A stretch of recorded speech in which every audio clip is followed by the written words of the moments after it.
Halo teman-teman sekalian, kembali lagi di channel YouTube Antek Saham atau Analisa Teknikal Saham. Pada video kali ini saya akan membagikan analisa dari 5 saham, yaitu saham BRIS, AMMN, Brand, BRPT, dan PTRO. Analisa ini berlaku untuk tanggal 8 sampai 12 Juli 2024. Nah, sebelum masuk ke analisanya, saya izin menginfokan kalau Antek Saham memiliki channel Telegram gratis. Bagi teman-teman yang belum join ke Telegram kita, boleh nanti join menggunakan link yang ada di deskripsi, karena teman-teman akan mendapatkan banyak benefit di sana, seperti yang tertera pada layar, ada menu sore, kemudian saham menarik, dan juga list saham scalping setiap harinya. Antek Saham juga memiliki membership yang premium. Tentunya untuk yang premium akan mendapatkan banyak benefit ya, seperti mendapatkan saham menarik setiap harinya lengkap dengan trading plan, kemudian mendapatkan pembelajaran analisa teknikal saham, lalu ada konsultasi portofolio, dan tentunya akan menjadi prioritas ya untuk membership yang premium. Antek Saham juga memberikan pilihan ya bagi teman-teman yang belum punya biaya join ke premium, maka teman-teman boleh join ke pelanggan YouTube Antek Saham. Biayanya hanya 30.000 saja per bulan dan bisa dibatalkan kapan saja, karena teman-teman akan mendapatkan benefit di sana seperti mendapatkan konten eksklusif dari Antek Saham, kemudian mendapatkan saham-saham menarik, dan tentunya bisa diskusi di YouTube dan bisa request analisa dari saham-saham yang teman-teman mau. Jadi jika ingin gabung menjadi pelanggan YouTube Antek Saham, boleh langsung klik tombol gabung di YouTube Antek Saham ini. Oke, sekarang kita langsung saja ke analisanya. Untuk yang pertama, kita mulai dari saham BRIS ya di sini. Untuk BRIS atau BRIS, boleh kita lihat area resisten di 2670 tidak mampu di breakout ya. Dan boleh kita lihat dia menandakan rejection di hari Senin dan akhirnya dia bergerak turun memasuki area demand-nya.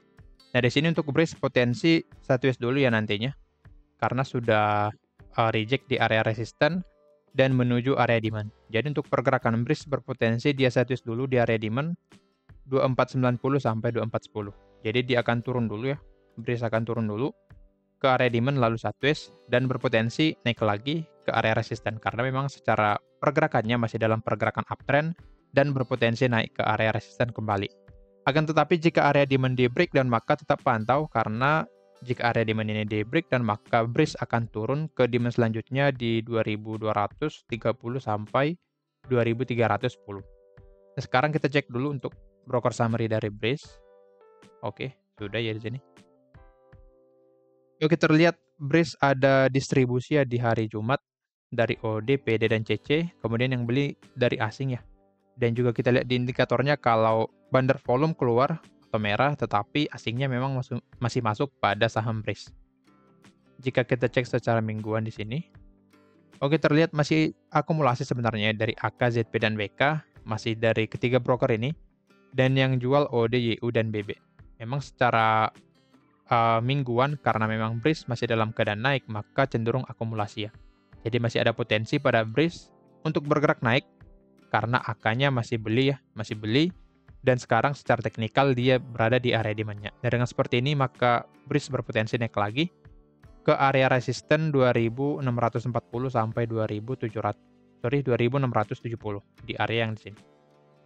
Jadi untuk BRIS boleh pantau area demand-nya.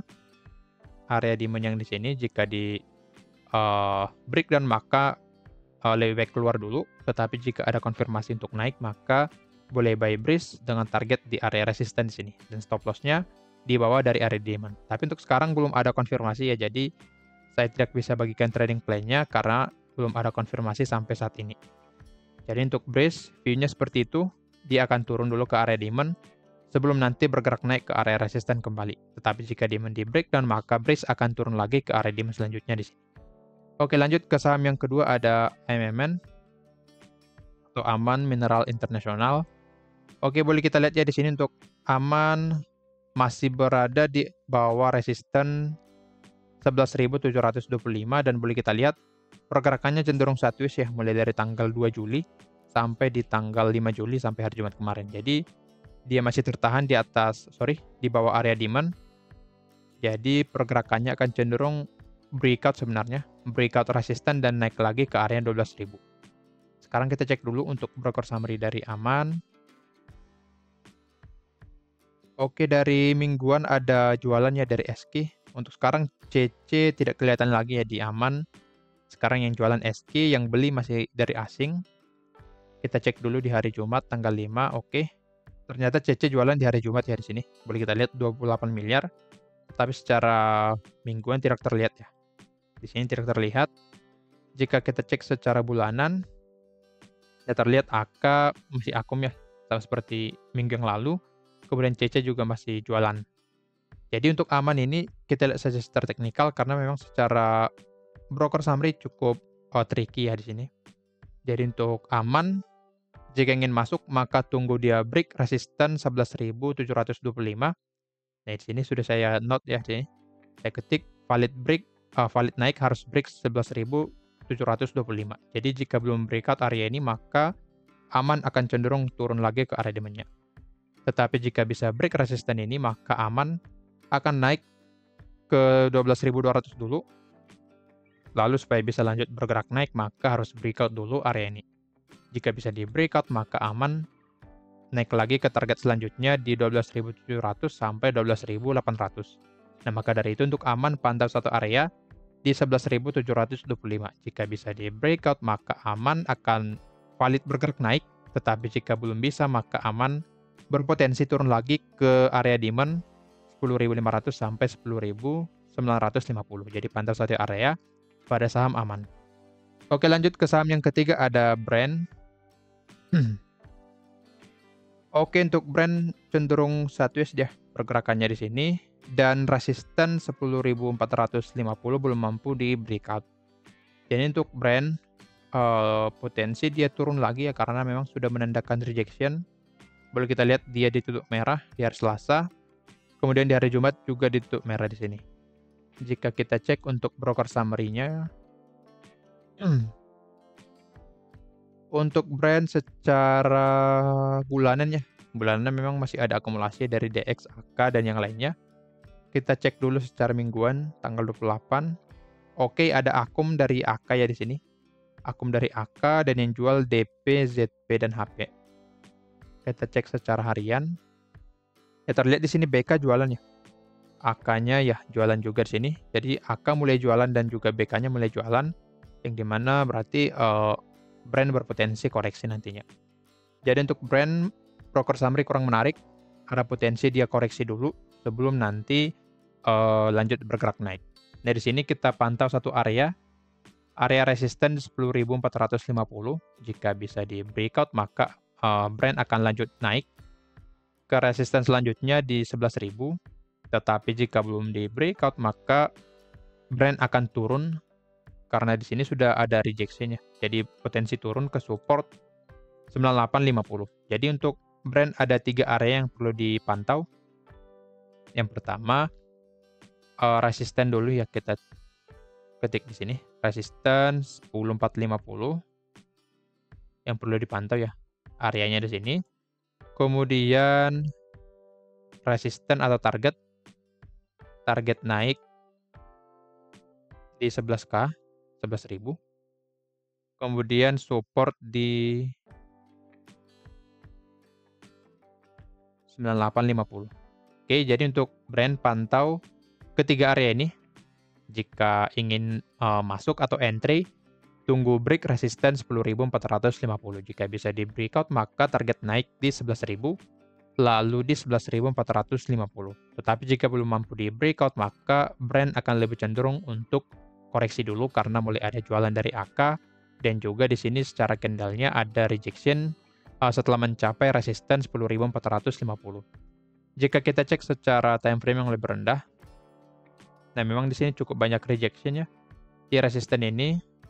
Kemudian jika kita tarik sebuah support trendline, oke di sini ada sebuah support trendline ya. Jadi harga support trendline-nya sekitar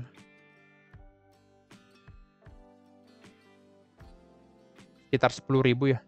Jadi untuk brand selama bertahan di atas 10.000 maka akan lebih cenderung untuk bergerak naik. Tetapi jika break 10.000 maka dia akan turun ke support 9850. Kemudian area demand di sini. Jadi pantau support 10.000 dan juga resisten 10.450. Oke, jadi view saya pada Brent akan lebih cenderung untuk bergerak turun karena ada rejection, kemudian ada jualan dari AK. Oke, lanjut ke saham yang keempat ada BRPT. Untuk BRPT boleh kita lihat ya di sini, eee, kita sudah take profit ya di sini, 6%. Sayangnya saya membuatkan hanya satu target saja di minggu yang lalu. Boleh kita lihat akhirnya dia bisa break supply-nya ya. Setelah breakout supply dia valid naik dan cukup kencang di hari Senin. Dia naik 14% dan langsung hit target ya kitanya. Jadi happy cuan untuk teman-teman yang ikut menggunakan trading plan dari BRPT minggu yang lalu. Nah, di sini boleh kita lihat ya, dia sudah naik sampai ke area supply dan berpotensi koreksi karena dia sudah menandakan rejection ya. Ini menjadi alasan kenapa saya membagikan brand berpotensi turun karena dia sudah rejection di area supply 1250 sampai 1285. Area supply yang ini ya. Ya, yang ini. Jadi untuk BRPT akan lebih cenderung koreksi karena sudah menandakan rejection di area demand-nya, di area supply-nya. Oke, jadi kita lihat dulu di time frame yang lebih rendah. Nah, di sini juga dia break support ya di 1225.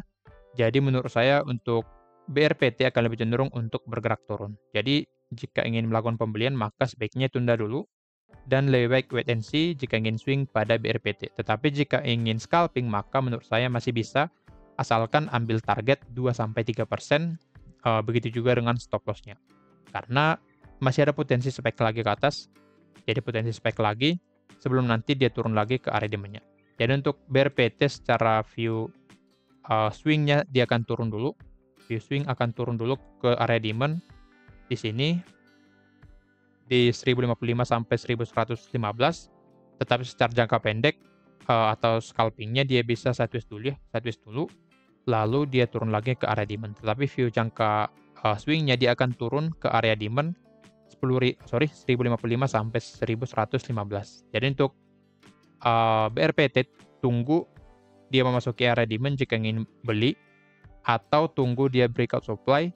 Jika bisa di breakout maka boleh buy on breakout dengan target di sini 1340 sampai 1410. Jadi jika BRPT bisa breakout supply maka dia akan lanjut naik lagi ke dua target di sini. Yang pertama di sini 1340, kemudian yang kedua di sini 1410. Jadi karena sekarang sudah ada rejection maka menurut saya untuk pergerakan dari BRPT akan lebih cenderung untuk koreksi dulu atau turun dulu. Oke, jadi kita tunggu nanti di area demand. Jika ada rejection di area demand, maka potensi BRPT naik lagi ke area supply-nya. Oke, jadi lebih baik wait and see. Untuk sekarang belum ada konfirmasi untuk masuk, maka lebih baik tunggu dulu untuk BRPT. Lanjut ke saham yang terakhir ada PTRO. Untuk PTRO, trading plan kita tidak hit ya di sini. Tidak hit dan dia langsung bergerak naik. Dan di sini juga sudah ada rejection juga ya pada PTRO. Jadi ada potensi pada PTRO akan turun ya. Tapi dengan catatan bisa break satu support. Di sini ada satu support untuk PTRO, lalu dua resisten ya di sini. Yang perlu dipantau untuk PTRO selama 1 minggu ke depan. Oke, saya hapus dulu. Oke, ada dua area ya yang di sini. Resisten 9400. Kemudian support 8625. Jadi sini pantau ya. Resisten 9400, support di 8625. Jadi untuk PTRO pantau dua area ini aja. Karena pergerakannya cenderung sideways ya di area ini. Boleh kita lihat setelah mencapai support, dia naik lagi ke resisten. Dan setelah mencapai resisten, dia turun lagi ke area supportnya. Jadi, jika ingin masuk, maka lebih baik tunggu di area support ya. Jika ada rejection di area support, maka PTRO akan potensi naik lagi. Nah, di sini sepertinya untuk PTRO berpotensi membuat head and shoulders. Boleh kita lihat di sini. Ini left shoulder, ini high-nya. Kemudian turun nanti membuat neckline, lalu naik lagi membuat right shoulder, dan seperti ini turun lagi, dan akhirnya nanti bisa breakdown neckline, dan menjadi konfirmasi untuk PTRO akan bergerak turun. Jadi perlu diperhatikan, ini hanya analisa saja, dia akan potensi membuat right shoulder lagi dan akhirnya nanti bergerak turun karena pola head and shoulder ini merupakan pola pembalikan arah dari naik menjadi turun. Oke, jadi analisa saya pada PTRO akan lebih cenderung untuk bergerak turun nantinya. Dan juga secara daily terlihat ya kalau ada candle reject di area resistance 9400. Jadi untuk PTRO lebih baik wait and see selama bertahan di atas 8625 maka masih ada potensi naik ke resisten 9400. Tetapi jika break support 8625 maka PTRO akan turun ke area demand selanjutnya di 7725 sampai 8000. Jadi pantau kedua area ini lebih baik buy on support nantinya atau buy di area demand yang di sini. Jadi pantau ada 3 area saja ya. Yang pertama resisten 9400, kemudian support 8625, kemudian area demand yang di sini. Area demand 7725 sampai 8000. Oke, jadi belum ada trading plan ya.